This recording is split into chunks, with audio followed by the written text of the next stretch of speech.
Where to start? Okay, so I watched Emilia Pérez. I liked it. I thought the film was good. I thought the plot was incredibly unique. It's exciting. People are tearing it down for like bad dubbing. One, dubbing sucks all the time. If you're watching a foreign film with English dub, you shouldn't be watching it in the first place. It's not how it was meant to be viewed. It works when it's not in English. The use of the Spanish language, there is rhyming sounds going on within the picture, and that rhyme is really enjoyable for those songs. But then when it's English, it's hard to not cringe at some of those bits.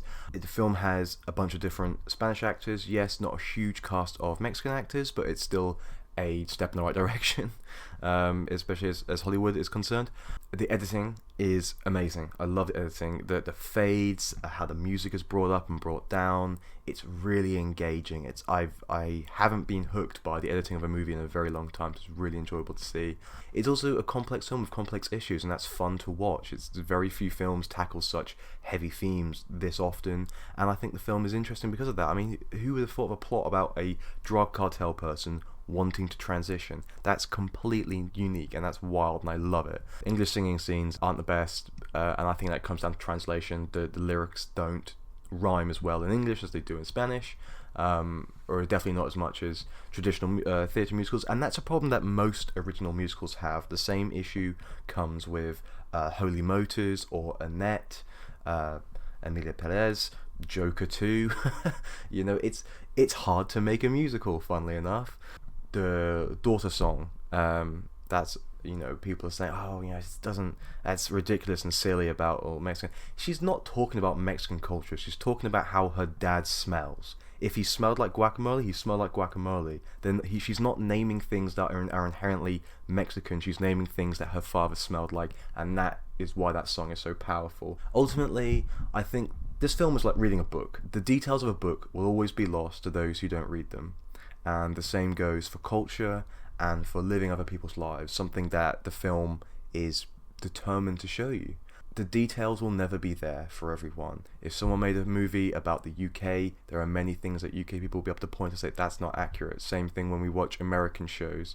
It happens all the time. Things are exaggerated, things are changed. I know there could have been better representation behind the screen as well as in front of it concerning production values and detail, but I also think at the end of the day they're always going to get things wrong and it would always be nitpicked. I think the representation is fantastic. I love that we have an actual trans actor playing trans characters, and that I think the before and after is really, really interesting. They seem like very different characters. That's also really unique, while also at the same time you can still see that it's the same person. And that's what makes the film so good, is the fact that the entire time you're worried about whether the past of this character is going to catch up to them, and that's what makes it so I think fun to watch. The entire time you don't know whether to trust her or not. As far as people saying some of the trans tropes like trans are killers and things like that, at the end of the day, I think my issue I have when people tear down films, especially when it concerns culture and other things or representation, is you're taking the film as an example of the whole. You're assuming that this one film is meant to represent everyone, when it's not. Most films, most filmmakers are trying to tell one small story. That's all it is. This just happens to be the story of Emilia Pérez. Nothing else. So you can extrapolate it and talk about Mexican culture. You can extrapolate it and say trans people. This film is not saying all trans people are killers. It's saying this guy who was a cartel boss who killed people transitioned to become female, and she is Emilia Pérez. That's all it is. It's not saying trans people are killers. It's not saying trans people leave their families. The plot does a very good job at setting it out to make sure you understand these are the steps and the reason why these things have to happen. Oh my god, different angle, crazy, I know. I just wanted to speak some more because I can understand why the stereotypes used within the film and the tropes that people have identified have been upsetting to some people, or why they think it's lazy, especially when the whole idea of it is not so much the fact that people can't make those kind of films. We've seen those tropes so many times before. When is a trans person going to get to play a character that is different or unique? It's a long road, I think. in Hollywood, unfortunately, to get to those kind of places. But I do think this film is a step in the right direction. The fact that it even had a trans actor playing the trans character, I think, is good. The director's getting a lot of flack for for not being Mexican and doing a Mexican film. This is a director who has made films not only about French crime, but he's also made films about Sri Lankan people coming to France. He's made films about different cultures and documentaries about different cultures. And he even wrote this originally as an opera. So this guy clearly does have a level of research and range within his repertoire, and he's hardly a critically panned director either. He has made pretty much consistent, critically acclaimed, award-winning movies, some of which have won Cannes before and Palme d'Or.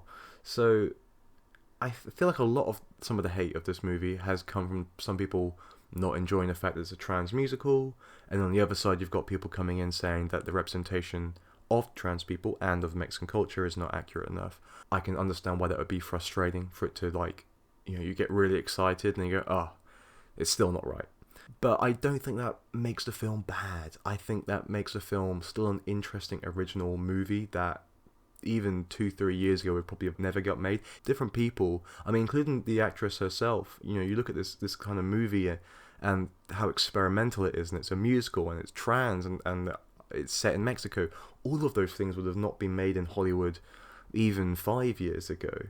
The fact that we're now getting films in foreign languages hitting theatres and getting awards, I think, is fantastic. And the fact that representation is getting closer and closer to where we want it is good. Obviously, it's trying to find that middle ground, isn't it? I mean, on one end we have Emilia Pérez, where people aren't happy with the representation, or you've got other similar musicals like Joker 2, where people think it's just over the top and cringe and the music is bad and it takes the idea in the wrong direction. On the other extreme, you've got films like West Side Story, the Spielberg version, where there's such a dedication to authenticity and to representation that he doesn't even subtitle the scenes, so people can't even enjoy it if they want to, because the normal subtitles aren't hard coded into the movie.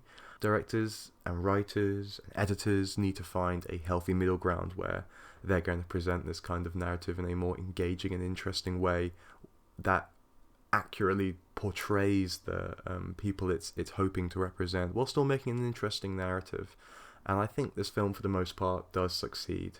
The details are lost, sure, but I still think the film is really enjoyable. I think a lot of people should give it a go if you haven't. I think there's a lot to like about this movie, even just from an editing standpoint, and some of the score is really interesting. And it's also just a solid crime film. I wasn't bored, and that, after how many films I've watched, it's hard not to be bored. So it's hard to recommend, but I enjoyed it, and I think if you are interested in any of the hype, or you just want to watch it just to see if you hate it, do it. That's what movies are all for.